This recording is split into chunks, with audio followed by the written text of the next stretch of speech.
Nangyari ito sa Masbate noong 1988. Isang araw na parang ordinaryo lang ang simula, pero sinundan ng mga gabi na hindi ko kailanman malilimutan.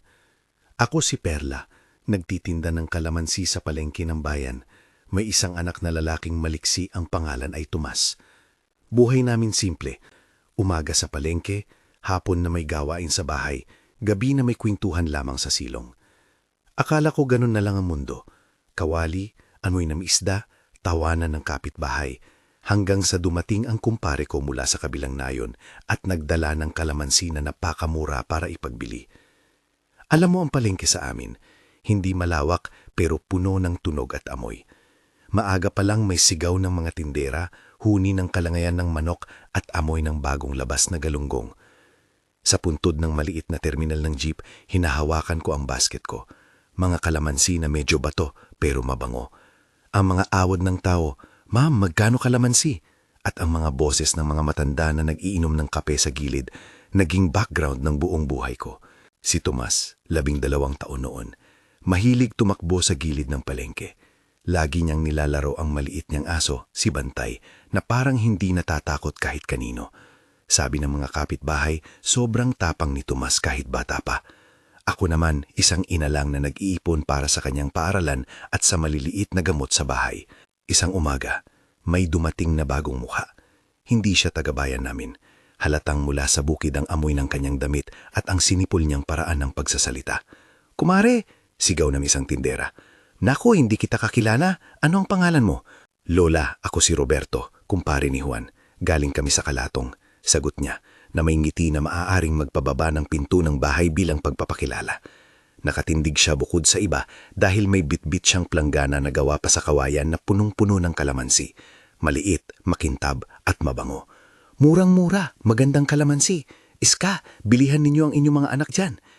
Hindi siya mukhang masama. Mukhang tipikal naman lalako na dumadaan mula nayon hanggang nayon. Pero may kakaiba sa murang presyo niya. Sobrang mura kahit. Nagkandaganan kami ng mga tindera na parang nabigla sa ansya niya. "Magkano, kumpare?" tanong ko habang hinihila ng konti si Tomas para magtulong sa pag-aayos ng mga kalamansi sa aking basket. "100 lang ang isang bidyas," sagot ni Roberto. Hindi siya nagsinisinungaling sa tono niya. Malumanay at diretso. "Bibilhin natin ang dami para makabalit-balit kayo sa buong palengke." Aaliw ka sa mga ganitong pagkakataon. Malaking kita kung mabenta, malaking pasaning kalampay kung may baho. Pero si Roberto, tila may alam sa kalakal na yun. Alam niya kung sino ang masisipag bumili. Mga nanay na nangangailangan ng sausaw para sa isda. Mga kapitbahay na mahilig sa maasim na ulam. Madali niyang napuno ang mesa ko ng kalamansi. "Ari na," bungad ko sa isip. Kung kaunting dagdag lang, makakabili ako ng bigas bukas. Habang naglalagay ako ng kalamansi, may mga titig. Ang mga mata ng ilang tindera, lalo na si Nanay Sita na kilala sa aming bilang tagapangalaga ng kwento at chismis, hindi na maganda ang tiningnan kay Roberto. "Teka," maingay niyang sabi, na wala namang paglungkot sa kanyang mukha noong unang tingin. "Saan galing ang mga yun? Bakit mura?" "Bilihan siya ng nagbibiling kalamansi," sagot ng isang bata na hindi alam ang bigat ng tanong. "Baka sobra lang talaga ilang bundok." "Mga ganito ba kadami ang nagdadala ng bigas sa isang umaga?" Duminisita habang pinagmasdan ang planggana. "May mga ganitong tao na dumadaan lang ng hindi nagpapakilala. Hindi ba dapat alam natin kung kanino nang gagaling ang mga paninda?" Hindi ko masyadong pinansin. Alam ko namang may nag-uusap tungkol sa mga bagong dumadala ng paninda. Karaniwan lang sa amin. Pero may kakaibang hangin ng araw na iyon. Para bang may humahaplo sa likod ng leeg ko na hindi komportable. Hindi ko pa alam na ang hungkag na pakiramdam na iyon ay simula pa lang ng isang serye ng mga pangyayari na magpapakaba sa amin. Ang palengke noon ay parang buhay na pelikula. May magtatawa, may magtatanong, at may mga mata na nagmamasid ng mabuti. Sabi ni Rita na may maliit na karinderya sa kanto, "Perla, bilhan mo ako ha. Gusto ng mga customer ko ng maasim." Binalot ko siya ng isang maliit na bag ng kalamansi at inabot. "Salamat ha. Kumpare mo ba yung lalaki?" "Inak, kumpare ng kapitbahay," sagot ko. "Mula daw sa Kalatong." "Kalabaw," natatawang sabi ni Tomas na palaging may nakakahuling biro. Pero may kakaiba sa tingin niya. Nakatingin siya sa planggana na parang may nakikitang kumikislap. Ang batang iyon, kahit inosente, may sintido humuna mas matalas kaysa sa mga alingawngaw ng mga matatanda. Lumipas ang umaga at naubos ang mga kalamansi. Mabenta talaga. Si Roberto ay mabilis sa kilos. Siya ang nag-ayos ng mga kalamansi at siya rin ang kumikilos na tila kilala niya ang lahat. Mga tanong, mga tawad at mga maliit na biro. Nagpasalamat kami at nagkabalitaan. Ilang araw siyang bumalik-balik, laging may dalang dami ng prutas na abot kaya ng mga nagtitinda. Sa unang tingin, parang biyaya ang pagdating niya. Ang presyo niya ay ang sagot sa kakapos-kapos naming mga mag-ina. Pero sa likod ng papuri at bentahan, may mga bulong. Narinig niyo ba? Bulong ni Nanay Sita habang naglalakad kami pauwi ni Tomas. May bumabalita ang tigbanwa raw. Ano iyo? Tanong ni Tomas na agad humahawak sa aking palda. Anong tigbanwa, Nay? Aba, yung aswang namin, mahina niyang sagot habang tumitingin sa baligid. Dahil minsan may magugulat, may mawawala, may aso na hindi na bumabalik. Dito sa kalapit, may nangyaring kakaiba. Tikitsyag ang tunog ng hangin sa ilalim ng halaman ng saging. Hindi ko alam kung papano, pero parang lumamlam ang liwanag ng hapon. Tigbanwa? Tanong ko ng parang bawi sa sarili. Hindi ako naniniwala agad sa bulong-bulungan. Pero kung may karamdaman man, paano kung may koneksyon sa mga kalamansi ni Roberto? Ang mga tao ay nag-iisip ng dahilan kung bakit napakamura ng prutas at natural lamang na magturo kung may nangyaring masama. Nagumpisa ang mga usap-usapan. May nakakita raw ng kakaibang nilalang sa bukirin ng bahay ni Rita. May aso raw na natagpuang nahawi ang laman at hindi mo na makilala. May mga nilalang na gumalaw sa impyerno ng gabi. Ang chismis ay kumalat na parang apoy sa tuyong damo. Mula sa isang munting pangyayari, lumaki ang takot. Bawat pintig ng puso ng mga tao ay nagiging paa sa salinlahi ng takot. Isang gabi, pumasok ako sa bahay na may daladalang tingin. Nay, may tinuro si Kaping Mando. Bungad ni Nanay Sita sa pintuan namin. Sabi niya may nakita sa daan. May tumakbo raw at may ungol na parang tao. Pero hindi tao. Aso ba? Tanong ko. Habang hinahandog ang dala kong ulam, naramdaman kong nanginginig ako kahit hindi ko sabihin sa kanila. Hindi perla. May gayak ng tao. Ngunit ang kilos niya iba. Kapag gabi, ang mga mata niya kumikislap. Marami kaming narinig na kwento noon tungkol sa mga aswang. Mga kwento si gabi. Sa ilalim ng buwan. At sa mga sugat na bumabalik. Hindi naman ako superstisyosa. Ngunit ang takot ng mga kapitbahay ay naglilipa na. Bawat gabi, may bago. Mga paso ng lamig na dumadaan sa bahay namin. Pag-iyak ng mga bata at tunog ng lumang bubong na parang may gusto nang lumabas. Sa pamamagitan ng mga araw na iyon, may bagong pattern na naobserbahan. Tuwing sumasabog ang balita, madalas ay mayroon ding dumadaan na kakaibang paninda. Hindi ko minsan inisip na uugnayin ng dalawa, ang murang kalamansi at ang takot sa tigbangwa. Pero ang utak ng bayan ay mabilis maglagay ng kwento sa puwang ng kawalan. Kung may bagong bagay, dali itong bibigyan ng kwento. Sa isang umaga, habang naglilinis ako sa tabi ng tindahan ko, may tao na tumakbo papunta sa palengke. Halos may hawak-hawak na damit. Perla! Perla! Sigaw ng isang babae. May nakita ako sa bukid. Kumakain ng aso. Kumakain sila ng aso. Tumigil ang mundo ko sa isang segundo. Sino? Tanong ko. Pilit na pinipigil ang takbo ng damdamin. Nagkatinginan kami ng ilang tindera. At ang mga mata ni Nanay Sita ay tumilim. Rita! Sagot ng babaeng iyon. Tinutukoy ang kapitbahay na may maliit na karinderya. Mabigat na ungol. Hindi ko akalaing tunay na tao ang gumagawa. Parang nilalang. Hindi ko gustong maramdaman ang panginginig sa aking tinig nang magtanong ako. Sigurado ka na makita mo iyon? Sigurado? May nakuha ako. May dugo sa balakupak ng damuhan. Hindi ko na sinabi sa asawa ko dahil tatakbo siya. At hindi ko alam kung ano ang gagawin namin. Hindi namin alam na iyon ang magsisimula ng takbo ng mga kaganaban. Ang aso ni Rita, si Bantog, ay paboritong alaga ng mga bata sa aming kanto. Nakikitang malikot, tumatakbo, at sobrang malambing. Ang mawala niya ay parang nawalan kami ng isang miyembro ng maliit naming komunidad. Lumipas ang isang araw at may mga bagong ulat. May nakita raw na nilalang na kumakain ng laman ng aso sa bukirin malapit sa bakanting lote sa dulo ng aming kalye. Hindi malinaw ang iba pang detalye. May mga nag-ulikid na mata at may mga nagdala ng lampara sa gabi. Ang takot ay lumago at umusbong sa galit. Sinimulan naming pakiramdaman na kailangan ng aksyon. Nagkaroon kami ng pulong sa plaza. Nagtipo ng mga kapitbahay, mga lalaking may lampara, mga babae na may daladalang lata at mga batang nanginginig. Nag-usap kami tungkol sa mga nakita at ano ang dapat gawin. Ang barangay captain noon ay wala, nasa kabilang bayan daw. Hindi namin alam sino ang mag-aayos. Sa gitna ng sigalot may tumayo, si Roberto. Hindi ko inaasahan, hindi ko alam kung bakit siya naroon. Pero lumakad siya papunta sa gitna ng grupo, tubong-tubo ang ilaw ng buwan sa balahibo ng kanyang damit. Mga kababayan, sambit niya na may malumanay na tono. Hindi tayo pwedeng magpadala sa takot. May mga paraan na sinusundan namin sa lugar namin para protektahan ang mga alagang hayop at mga bata. Sino bang siya para magsalita? Tanong sa isip ko. Pero may mga mata sa kanya na tila nag-uunawa. Ano ang gagawin mo? Galit na nagtatanong si Mario, isang magsasaka na may malakas na boses. Bakit hindi mo inaalalayan kami noon pa man? Tito Mario, sagot ni Roberto, mahina ngunit matatag. Hindi ko sinasabing may magic ako, pero ako ay manunugis. Kung sasabihin ninyong manunugis, hindi ako magtatakbo. Nakikita namin ang tanda ng mga nilalang, mga ungol, mga bakas. May simpleng paraan kami, paglalagay ng prutas, kalamansi, sa mga bubungan at pintuan at pagdadala ng bawang. Hindi ito garantiya, pero nagbibigay ito ng tapang sa mga tao.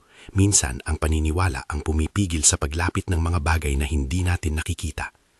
May ilan sa amin ang tumawa ng bahagya, may iba naman na nagkibit balikat.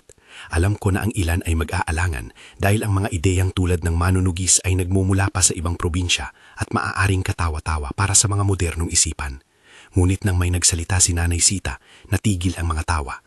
Ayaw ko ng mga bulong, sabi ni Sita, matalim ang tingin.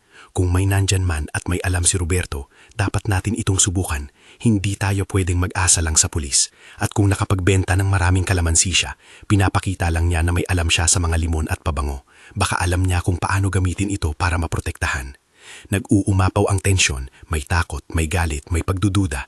Si Roberto, na dati naming ikinatuwa dahil sa murang kalamansi, nangyari na lang na naging sentro ng debate. May mga nagsabing kinagamit niya kami bilang eksperimento. Ang iba naman ay naniniwala na may abilidad siya. Perla, lumapit sa akin si Rita na may depekto sa luwalhati dahil sa nangyari sa aso niya.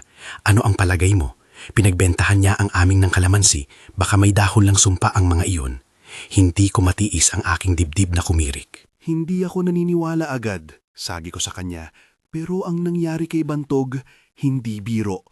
Hindi natin pwedeng ibisyo ang ating sarili sa takot. Kung ikaw ang nasa lugar ko, tanong niya, mahalimuyak ang bungad. Ano ang gagawin mo, Perla? Tumahimik ako ng ilang sandali at tiningnan ang mukha ng mga tao.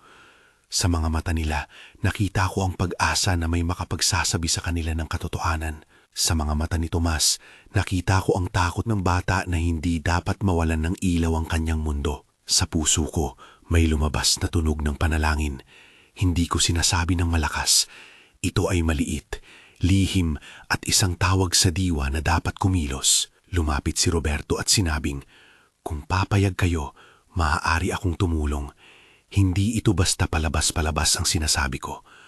May mga bagay kaming ginagamit. Kalamansi, bawang at isang simpleng pagdala ng tubig na may dasal. Hindi namin inaaral na ito ay reseta ng lunas. Para sa amin, ito ay paraan ng pag-iingat. Muling nagbulungan-bulungan ang grupo. May ilan na sumang-ayon, may ilan na nag-aalangan. Sa isang dulo ng pulong, nakita ko si Tomas na malalim ang pagkatingin sa akin. Nay, maaari ba kaming tumulong? Mahina niyang sabi. Hindi ako takot. Ang tapang ng bata ko ay sanhi ng aking pag-iyak na pinipigil.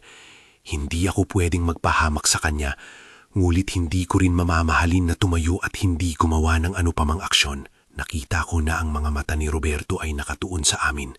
Iba ang kanyang pagkilos, hindi ang pagmamayabang, kundi isang uri ng paggalang. Nagpasya kami na subukan ng mungkahi niya habang hindi pa kami nagkakaroon ng mas malalang pinsala. Nag-ikot siya sa amin at nagbigay ng maliliit na mga kalamansi sa mga pamilya kasama ng isang payo. Ilagay ninyo sa pintuan sa gabi. Ilagay ninyo sa ilalim ng silya kung may bata. Huwag ninyong sasabihin sa iba kung bakit ninyo inilagay. Gawin lang ninyo.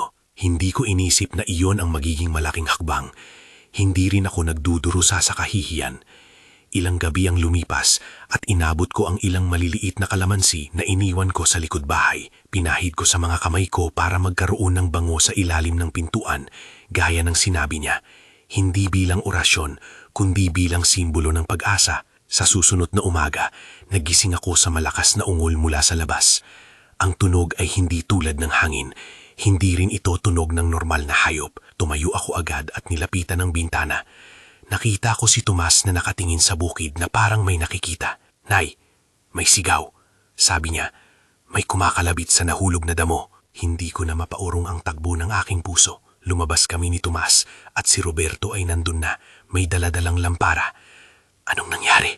Tanong ko, halinghin sa aking sariling pangamba. "Ako ang unang nakita."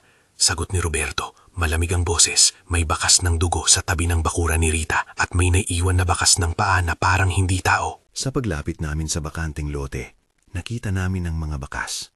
Maliliit na gasgas sa lupa, mga lamat ng tinik sa damo, at amoy na hindi ko maibaliwanag. Hindi ito basta-basta amoy, parang halo ng lumang ulat at isang bagay na nabubulok. Si Rita ay umiiyak sa tabi. Yakap ang leeg ng kanyang nadagdag na kawawa na mga kamay. "Siya ang kumain," sabi niya. May catched breath na parang wala siyang malay. Hindi ko sasabihin na nakita ko kung ano ang nakita nila, pero narinig ko ang nagliliyab na isip ko na may katotohanan ang mga bulong. Ang takot ay hindi na lamang haka-haka. Ang mga mata ng mga kapitbahay ay puno ng galit at pagnanais na gawin ang tama. Ilang araw ang lumipas at mas lalong dumami ang mga sign. Mga alagang hayop na nawawala, mga ungol sa gabi, at isang tahimik na takot na kumakapit sa amin. Nagkaroon ng ilan na nagbabantay sa gabi, nag-iikot sa baryo na may dalang palakot at mga latang punong bato. May ilan na nagtatago sa loob ng bahay at hindi na lumalabas. Si Tomas, na dati masayahin, ay naging tahimik. Tila iniisi niya ang kanyang pag-igting. Isang gabi, nagpunta kami sa bahay ng kapitbahay para mag-usap. Nagkwentuhan ng ilan habang nag-aanyaya ng tsaa. Si Roberto ay naroon at tahimik na inuusap ang ilang matatanda. "Kailangan nating magplano," ang sabi niya sa mababang tono. "Hindi ito tungkol sa paniniwala lamang. Kailangan nating tignan ang kaligiran.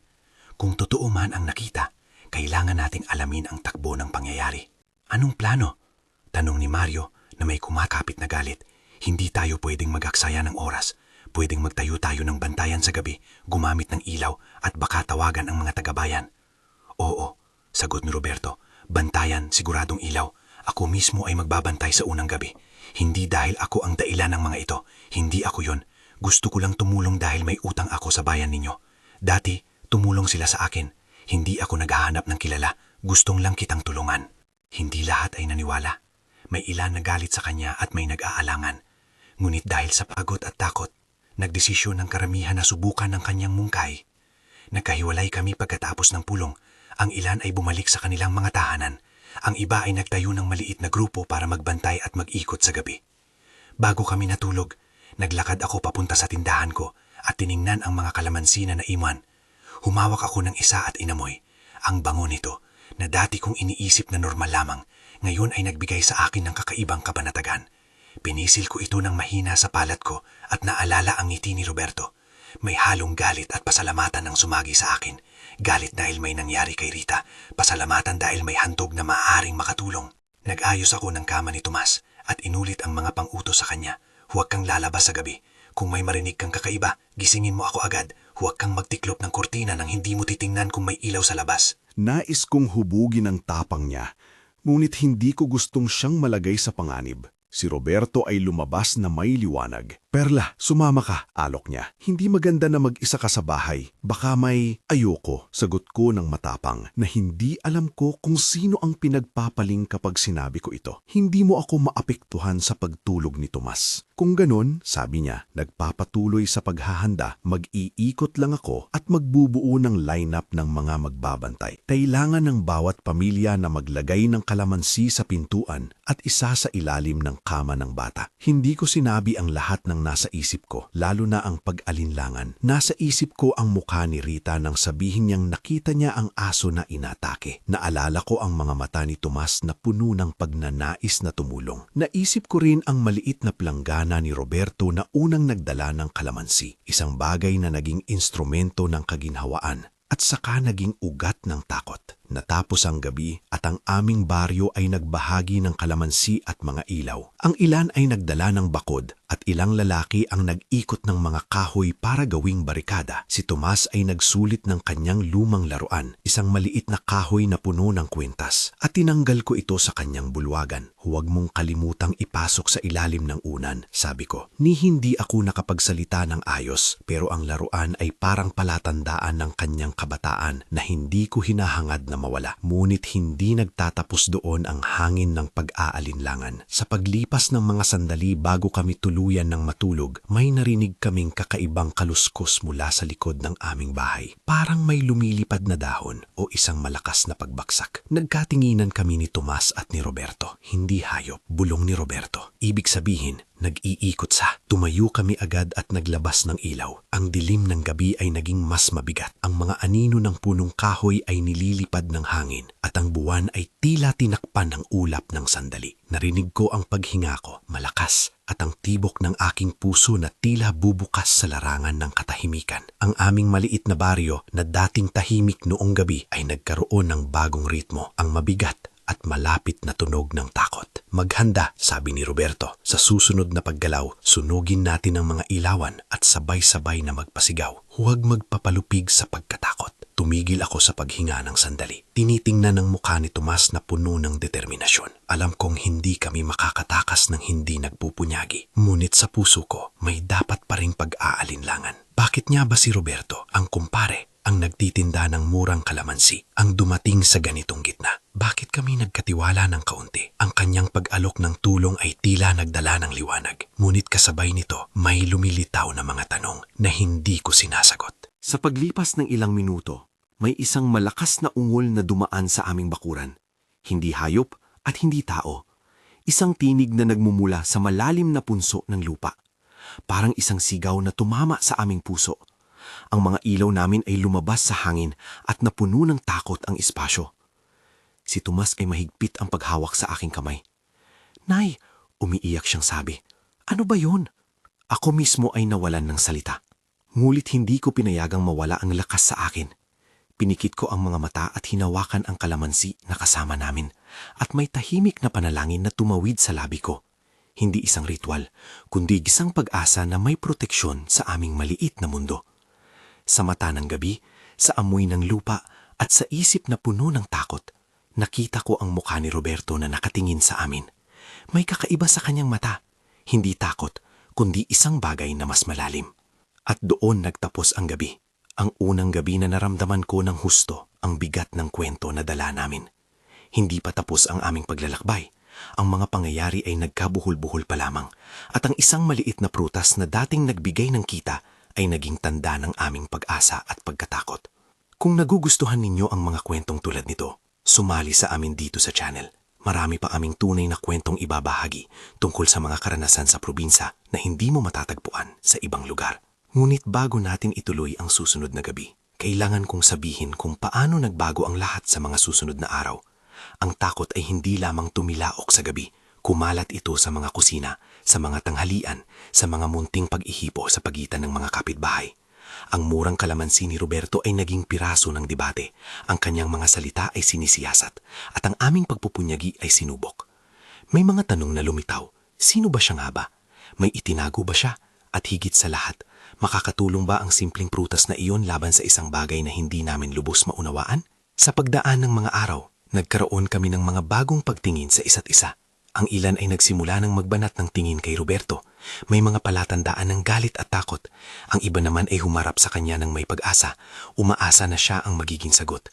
Ako'y nanatiling isang ina na nag-iingat sa kanyang anak, nagmamanman sa kanyang mga kilos, at sinusubukang unawain kung ano ba talaga ang nangyayari sa aming maliit na bayan.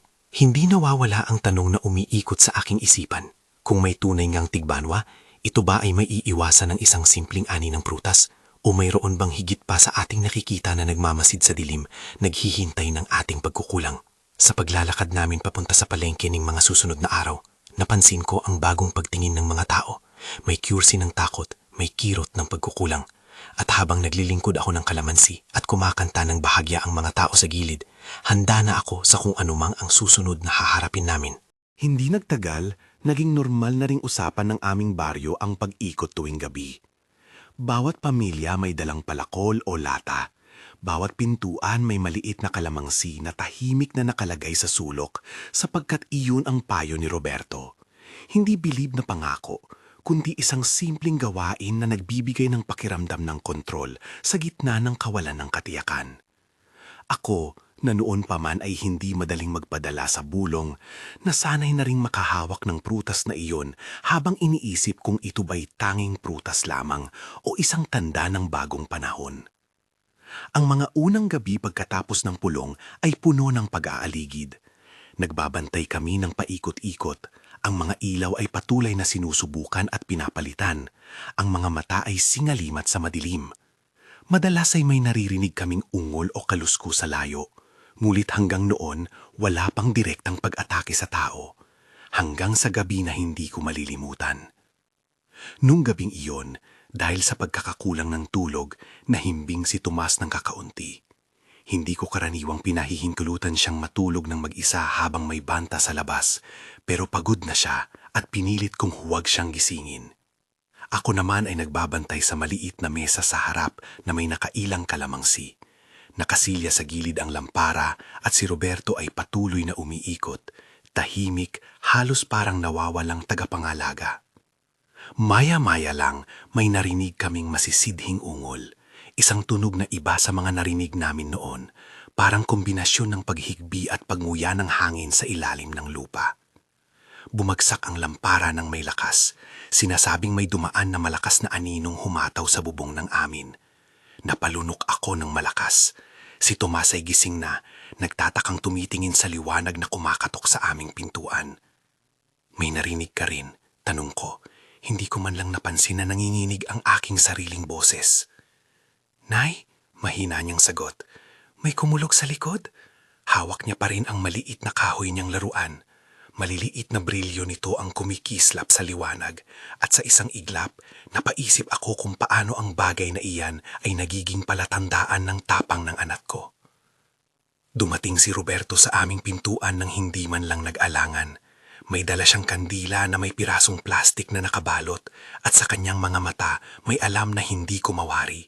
Hindi ang pagmamataas ng isang taong may sikreto, kundi ang pag-igting ng isang tao na alam niyang kailangan niyang umaksyon. Huwag kayong titingin ng mag-isa, utos niya, pero hindi naman kasama nito ang pag-aalay ng sobrang bilis o takot. Huwag niyong papasubin ang dilim nang hindi may alam kung anong haharapin. Hindi namin inaksaya ang minuto. Naglakad kami palabas, bitbit ang ilaw at mga kahoy na panangga. Kasama namin sina Mario, 3 lalaki mula sa kabilang kanto, at si Ben, isang matandang mangingisda na kilala sa amin dahil sa mabuting puso at isang kwintas na maliit na tipikal na agimat na lagi niyang isusuot. Binigay ni Ben sa akin ang maliit na kwintas nang nag-usap kami sa unang linggo ng takot bilang tanda ng pag-asa. Dala mo yan sa loob ng damit mo, sabi niya ng halakhak, pero seryoso ang mga mata. Hindi ito pulbos na manggagamot, Perla. Tawag lang. Sa dilim, habang kami naglalakad pababa patungo sa bakanting lote, tumahimik ang hangin. Ang mga dahon ng kawayan ay pumapalakpak na parang mga palad na nagbubulong. Hindi ko maalis sa isip ko ang mukha ni Rita. Parang nawalan siya ng hiya at ng katahimikan simula nang wariin siyang sinaktan ng misteryosong nilalang. Ang ala-ala ng kanyang unang pagdakila ay bumabalik sa akin at parang dagundong na nakakabit sa bawat yapak ko. Biglang sumigaw si Mario. Ayan, ayan siya. Nagkatinginan kami at tumakbo na papunta. Sa isang madilim na bahagi ng bukirin, may aninong gumalaw na tila nakatayo at sumasabog sa damuhan. Isang matabang anino na parang kumikot sa sarili. Hindi ko nakita ang buong anyo nito. Ang gabi ay pumipigil sa eksakto kong nakikita, ngulit nakita ko ang paggalaw ng kamay at ang pagsindi ng mga kulay na hindi karaniwan. May bahagyang halakhak na tila galing sa loob ng anino at may pakiramdam akong nalalabag ang normal na daloy ng hangin. Si Tomas, sa gitna ng takot, naglakas loob. "Nay," sigaw niya, at naalala ko ang tapang niya noon. Iba sa ibang bata. Hindi niya inalintana ang takot at ginawang sandata ang kanyang hiyang pagkabata. Sinubukan niyang itulak ang lumang kahoy na laruan palayo, sumigaw at humarang sa daan ng anino. Ang aso niya, si Bantay, na dati minamahal ng lahat, sumunod at yumukod ng tapang, sumisigaw at lumalaban sa mga kaluskos.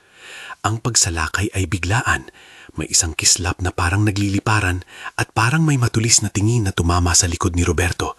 Narinig ko ang isang mahabang ungol at nakita ko ang dumi ng dugo na nagkalat sa damo. Hindi malala, ngunit sapat para magpatindi ng sigalot sa loob. Naramdaman kong parang bumitaw ang lupa sa ilalim ko. "Takbo!" sigaw ni Mario. "Hoy, huwag niyong kuntihin si Roberto!" Giniit niya ang kanyang tinig, halang sa pagkabigla at galit. Ngunit hindi kami tumakbo. Hindi namin kaya. Ang bawat isa ay parang nakabaon sa lugar, parang ang takot ay naging konkreto na pader. Si Roberto, kahit nasugatan, hindi tumigil. Bumangon siya ng may malalayang puwersa at humarap sa anino. May babaeng sumigaw at may lumalabas na singit ng ilaw na tila galing sa langit. Si Ben, gamit ang maliit niyang kwintas, ay naglakad sa likod ni Roberto at parang nagbubulong. Hindi ko maintindihan kung ano ang sinasabi nila, ngunit naramdaman ko ang pagbabago sa hangin. Hindi dahil gustong nanghihimasok ang hindi nakikitang puwersa, kundi dahil may sinisikap ang aming komunikat na humarap. Sa isang sandali, naglakbay ang anino papunta sa amin ng parang nakainom ng hangin at tinamaan si Tomas. Narinig ko ang isang sigaw, hindi malakas, ngunit puso pinungsigaw ng isang batang ginulat at nasaktan. Sa susunod na iglap, nakita ko ang maliit na sugat sa kanyang braso at may dumi ang damit. Ang puso ko ay tumalbog ng parang susunugin ko ang mundong langit. Inabot ng isang bangungot ang aking isipan, anumang maaaring mawala ang aking anak. Si Roberto ay nagpatuloy sa pagtatanggol. Tumayo siya at hinawakan ang isang piraso ng kawayan na dating nagsisilbing tindahan. Nagpasabog siya ng isang sigaw na parang panawagan at pagkatapos ay itinapon ang kawayan ng parang sibat sa direksyon ng anino. Ang anino ay parang napaatras at nagliwanag ng panandalian. May tunog na parang nagkakalas-kalabas na balat sa ilalim ng buwan. Sa pagkakataong iyon, si Tomas at ang aso niya ay nag-ambag din. Ang aso na nagtatangkang kumagat at ang bata na sumisiksik sa pagitan ng mga sundalo ng aming maliit na grupo. Hindi maipaliwanag ang nangyari pagkatapos noon. May sabay-sabay na pagtawag ng mga tao, may pagsindi ng ilaw sa gitna ng kaguluhan, at may mga hiyaw na parang sigaw ng bayan. Ang anino, na tila sinasalamin ng itim na ulap, ay naggapang palabas ng aming bakuran at tumakbo patungo sa layo. Sa ganoong oras, kung tutuusin ko ngayon, hindi ko alam kung talagang napalayas namin o kung napilitan lamang itong umatras. Ngunit ang nangyari, tumahan at umuwi ang katahimikan. Pagkatapos ng gyera, dali-dali kaming nag-ayos. Si Tomas ay sugatan, may gasgas sa braso at kayumangging dumi na hindi madaling maalis. Si Roberto ay may maliit na galos sa balikat at may malalim na gasgas sa binti. Si Ben, kahit matanda, ay may pasa sa muka. May ilang umiiyak at may iba na nagmimotar dahil sa kaba. Si Rita, na noon ay tumaas ang dugo sa kanyang puso, ay napansin ning labis ang pagbabago. May mga gasgas sa kanyang bakuran at tila may elemento ng pang-aalipusta sa paligid. Agad namin dinala si Tomas at si Roberto sa pinakamalapit na klinika. Hindi malayo, ngunit kailangan ng mabilis na pag-asikaso. Ibinigay namin ang maliit na kwentas ni Ben sa akin habang ako ay nagmamanyobra ng mga sugat ng anak ko. Hindi ko maipaliwanag kung bakit. Baka dahil may sinasabi ang puso na may dapat na simbolo ng pagtitiwala sa gitna ng paggagulo. Sa klinika, tahimik ang pag-ikot ng oras. May maliit na buntong hininga ang nurse habang naglilinis ng sugat ni Tomas. Hindi naman malupa, mga gasgas lamang, pero ang takot na nakaimbag sa aming puso ay hindi basta-basta mawawala. Habang ginagamot ang anak ko, ang mga kapitbahay ay nagsama-sama sa labas ng klinika. May nag-uusap ng malalim, may mga salita ng pasasalamat, may mga bulong ng paghingi ng tawad. "Perla," sabi ni Nanay Sita nang may paghahabol ng luha sa tinig niya. "Pasensya na kung naging sarap ang aking bulong-bulungan. Hindi ko sinasadya, anak. Ang takot ang nagpadapa sa atin." Hindi ko sinagot agad. Ang diwa ng aming maliit na baryo ay parang munti na sumibol ng liwanag at gabi sa parehong oras. Ang takot ay nagbigay daan sa galit at galit sa pagkukulang. Ngunit hindi ako makapagtago sa pagod ng aming komunidad at sa mga mata ni Roberto na nakatitig sa amin. Hindi ko malaman kung paano hahawakan ang damdamin kong iyon. Kaya humawak ako ng kamay ng anak ko na natutulog na sa kalsada at tumingala sa kanya. Nilinis ng nurse ang kanyang sugat at binigyan siya ng simpleng gamot.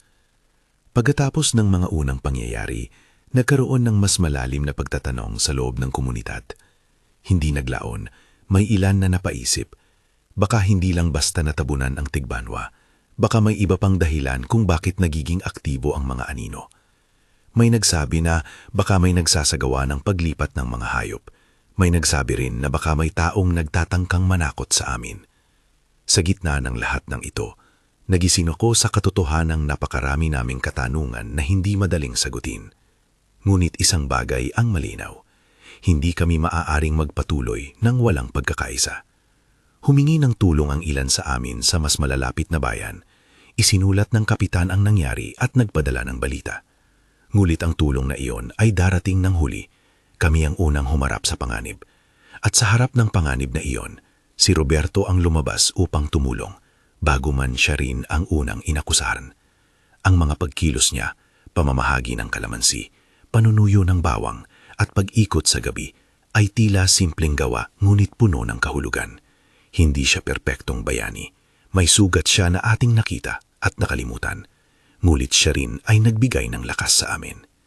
Nagkaroon ng mga bagong pagbabago sa ating buhay pagkatapos ng gabing iyon. Ang mga tao ay naging mas mapagmatsyag.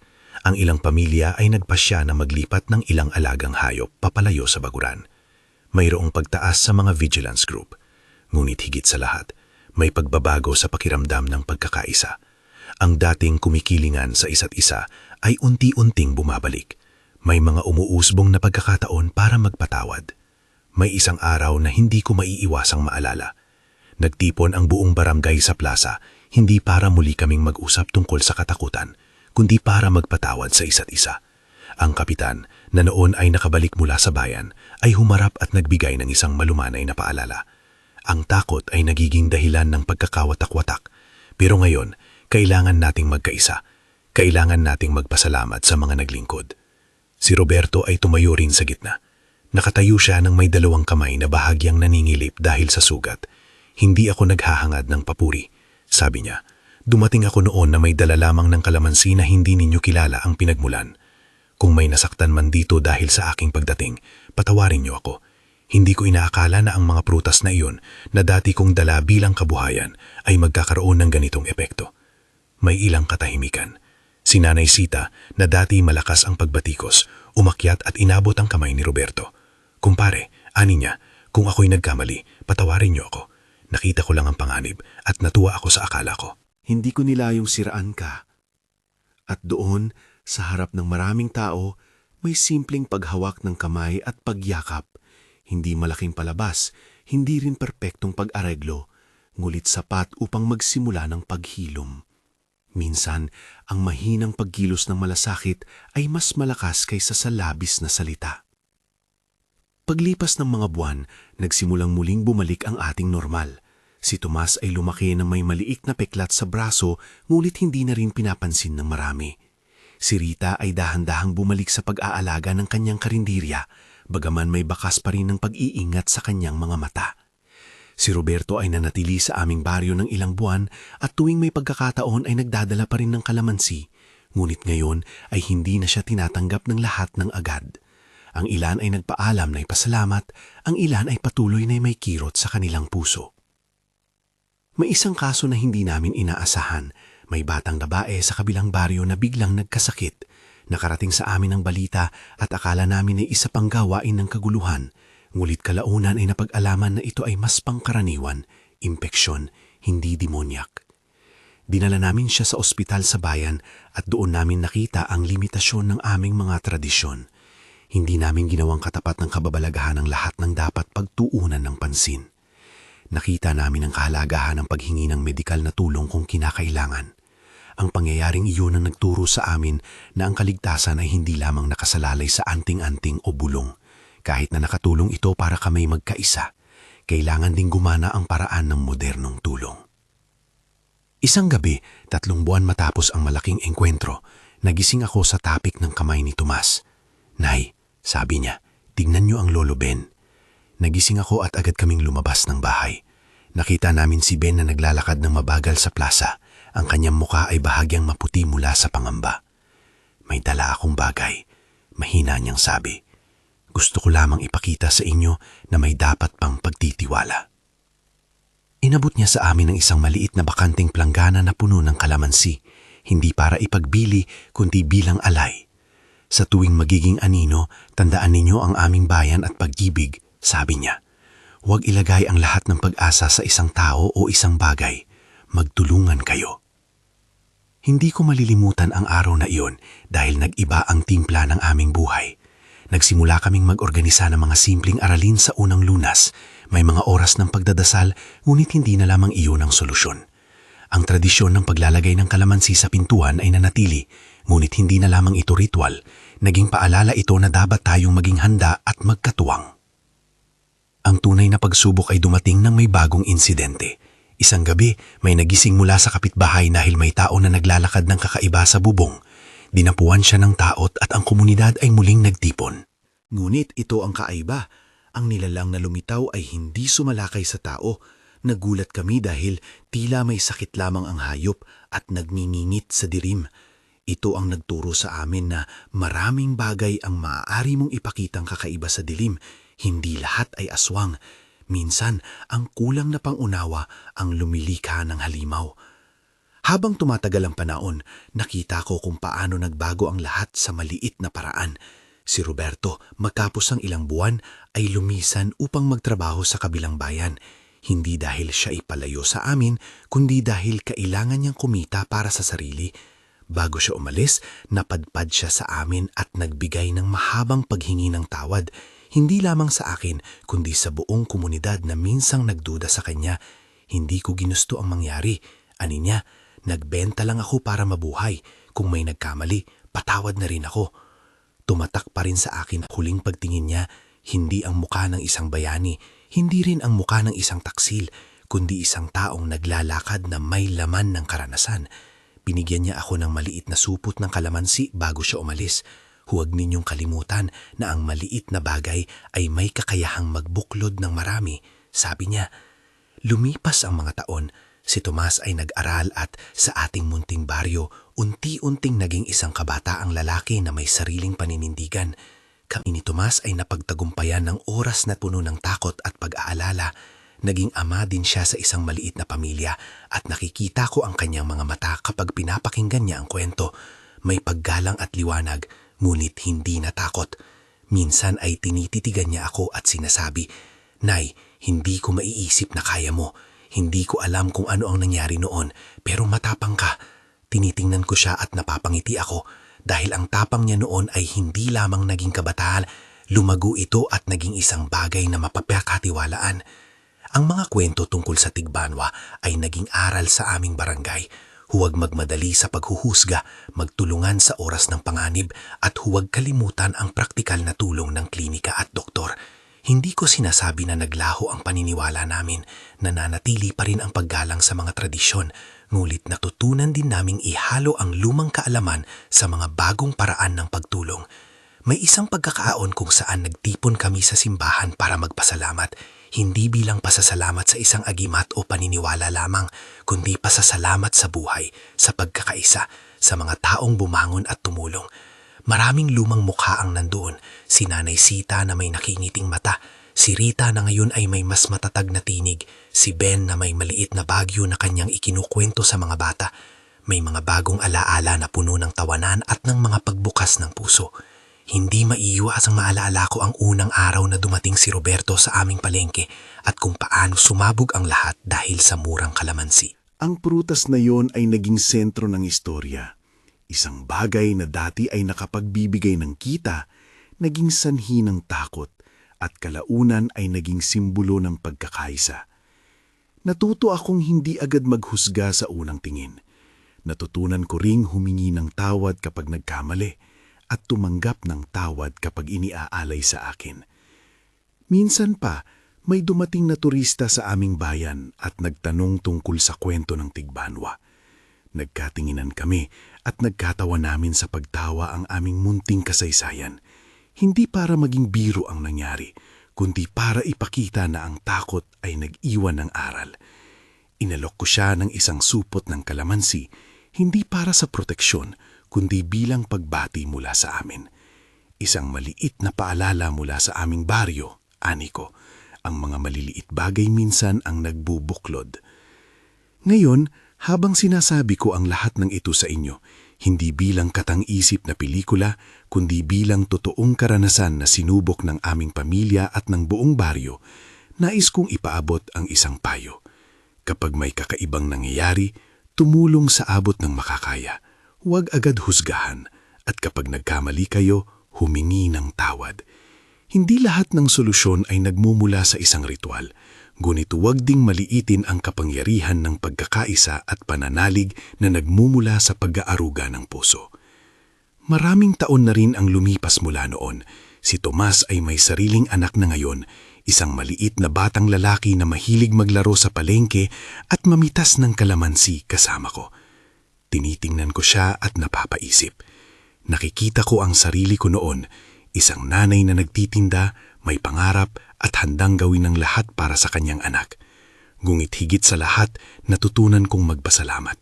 Sa mga kapitbahay na nagtiis, sa mga taong nagdamay, at sa kumpare na minsang nagdala ng murang kalamansi at pagkatapos ay tumulong sa panahon ng kagipitan. Bago ako magtapos, gusto kong sabihin, hindi ko sinasabing ang kwentong ito ay nagbibigay ng pangako ng himala.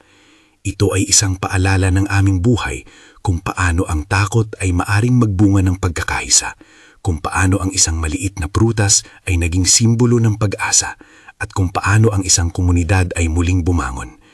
Ang tunay na kwento ng aswang para sa amin ay hindi lamang tungkol sa isang nilalang sa dilim, kundi tungkol sa takot na pwedeng kainin ng malasakit kung hindi pinamangalagaan. Kung may natutunan man kayo mula sa aming karanasan, dalhin ninyo ito sa inyong puso. Magtulungan, protektahan ang kabataan at huwag kalimutan na ang pagkakaisa ang tunay na sandata natin sa panahon ng panganib. Kung may katulad na karanasan kayo, iwanan nyo ninyo ang inyong kwento sa komento. Marahil may ibang lugar pa na kailangan ng pakikinig at pagdamay. Maraming salamat sa pakikinig sa aking kwento tungkol sa kumpare na naglalako ng kalamansi mula sa kalapit na nayon at kung paano siya naging bahagi ng tunay na kwento ng aswang sa amin. Kung nasisiyahan kayo sa mga tunay na kwento na tulad nito, mag-subscribe at ibahagi ito sa iba. Maaaring ang inyong simpleng pagbabahagi ang magbigay ng lakas at pag-asa sa ibang maliit na bayan na nangangailangan din ng pakikinig.